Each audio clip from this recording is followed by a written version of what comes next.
آج کے سوالوں میں پہلا سوال یہ ہے کہ روزے میں احتلام آ جائے تو اس کے لیے شرعی تعلیم کیا ہے؟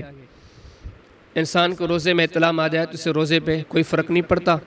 سب سے پہلی دلیل یہ کہ قرآن و سنت میں کہیں بھی احتلام کو روزے کے لیے ناقص قرار نہیں دیا گیا، بلکہ غیر صریحانہ انداز سے اس چیز کی وضاحت ملتی ہے کہ اس چیز سے روزے پہ کوئی فرق نہیں پڑتا کہ اللہ پاک نے سورہ بقرہ کی آیت نمبر 286 میں ارشاد فرمایا کہ لا یکلف اللہ نفسا الا وسعہا، کہ انسان پر وہی ہم نے تکلیف ڈالی ہے جو اس کے بس میں ہے۔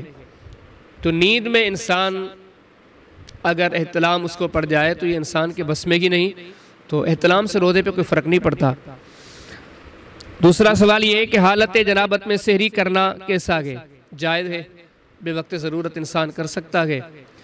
صحیح مسلم کے اندر کتاب الصیام کے اندر ایک باب ہے، باب صحت صوم من طلع الفجر وہو جنب۔